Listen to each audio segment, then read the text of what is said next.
Fala, galera. Dia 30 de novembro agora vai ser a prova do PAS 3. E eu vi esse texto, né, que está listado nas obras, muito importante, até mesmo para as outras séries, porque fala de um tema transversal, que é o desenvolvimento sustentável. Né? O título do texto é esse, a importância da biotecnologia para o desenvolvimento da Amazônia. Ele foi feito pela CNN, que é uma emissora de televisão que já está há algum tempo aqui no Brasil. E aí o texto, inclusive, inicia mostrando o fruto do dendenzeiro, que é uma palmeira. A gente consegue extrair óleo desse fruto. Mas antes, a gente tem que saber o que é biotecnologia. Essa parte branca já é um trecho do texto, que está mais lá na frente, mas é importante trazer ele agora para entender. Mas biotecnologia, né, como está dizendo aqui, é o uso de seres vivos, como bactérias, fungos, plantas e células, ou parte deles, para criar produtos e soluções úteis para a sociedade. Então, a partir da terceira revolução industrial, ali na década de 1970,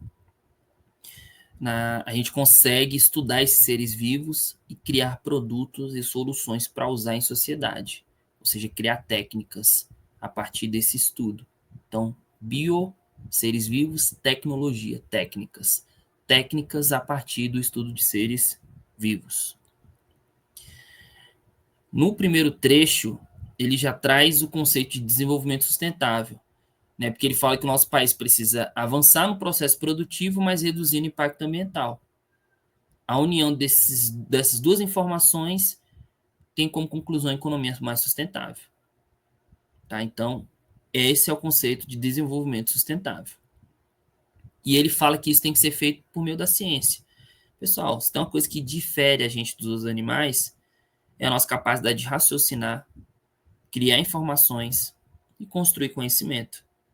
Ou seja, isso é ciência.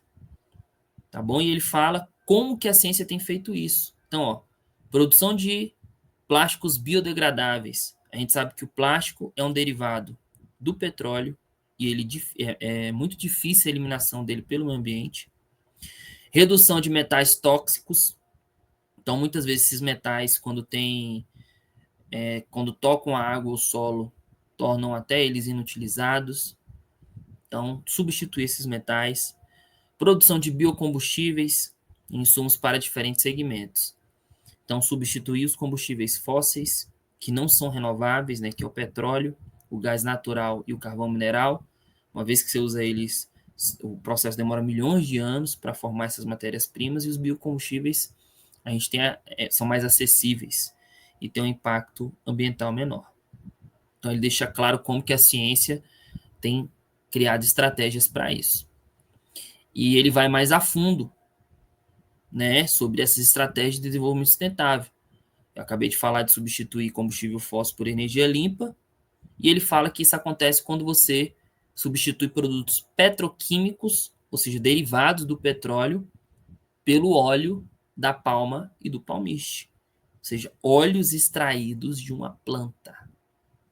E aí eu lembro de revoluções industriais. Toda vez que teve uma revolução industrial, o ser humano conseguiu inventar técnicas, máquinas que mudaram a sua realidade, que aumentaram a produção, que aumentou a diversidade de produtos. Realmente foi uma revolução industrial. Na segunda revolução, a gente consegue ter técnicas e máquinas para utilizar o petróleo.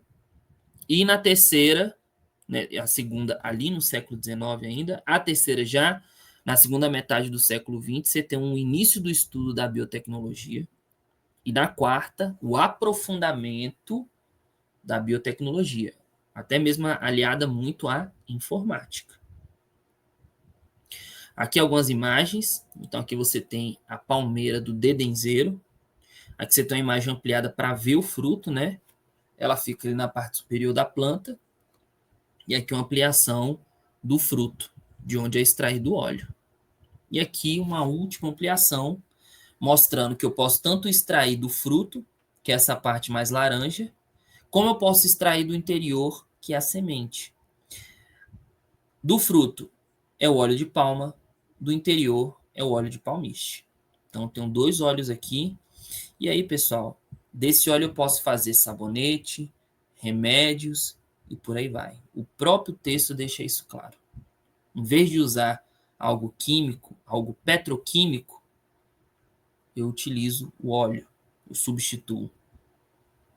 Inclusive aqui, ó, sabonete, shampoo, espuma de barbear, cremes hidratantes, filtro solar, ele deixa claro. E tudo isso, né, no final desse trecho, com a floresta em pé. Isso é importantíssimo quando se fala de desenvolvimento sustentável. Chega de desmatamento. Com as árvores intactas, em pé, eu consigo extrair, ter produção econômica e baixo impacto ambiental.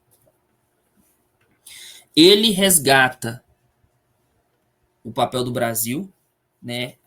Aqui ele fala, ó, a preservação da biodiversidade está na ordem do dia no mundo todo e o Brasil, por deter a maior biodiversidade do planeta, é peça-chave.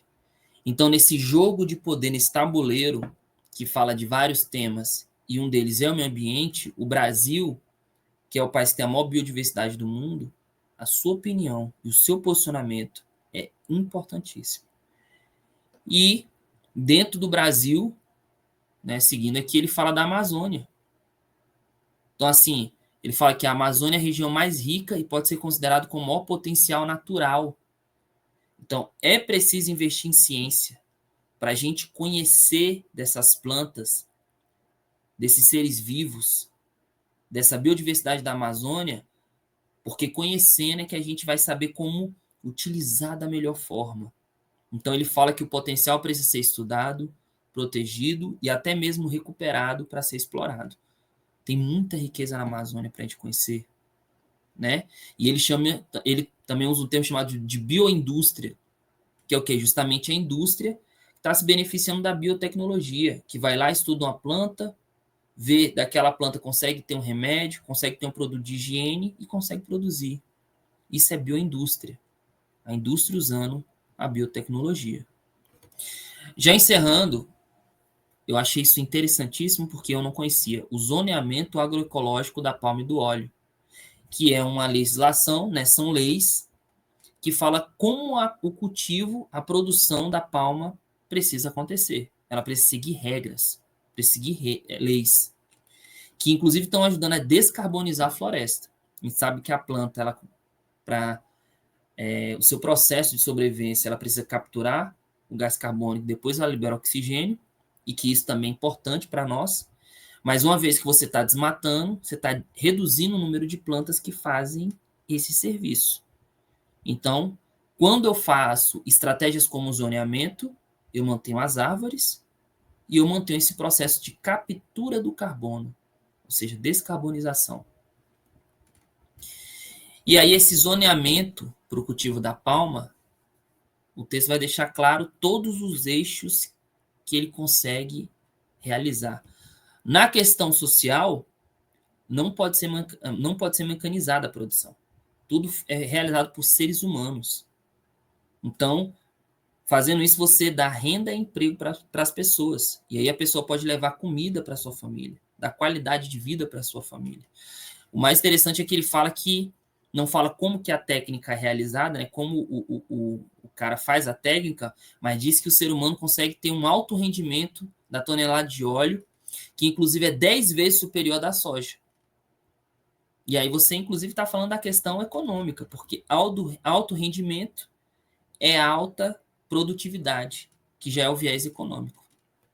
E, uma vez que a palmeira está em pé, ela consegue fixar o solo, né, deixar ele fértil, fixo, e consegue proteger das intempéries do clima, por exemplo, a força da água. Consegue proteger, né, e fazer a cobertura do solo, ou seja, a questão ambiental. Então, você vê claramente o viés social, o viés econômico e o viés ambiental, que é o que precisa para ter o desenvolvimento sustentável. Então, se até agora no seu estudo você não tinha um exemplo de desenvolvimento sustentável, agora você tem. Por último, ele fala que exemplos como esse fazem com que aquelas regiões isoladas da Amazônia se integrem ao resto do país. A gente sabe que a região norte é a mais afastada, né? E, inclusive, pode servir de opção para geração de energia elétrica e sair só da matéria-prima, porque quando eu falo só de óleo, galera, é só matéria-prima. Pegar essa matéria-prima e ir para outros produtos com valor agregado maior. Ele acabou de falar, sabonete e por aí vai. Pessoal, espero que eu tenha contribuído e até a próxima.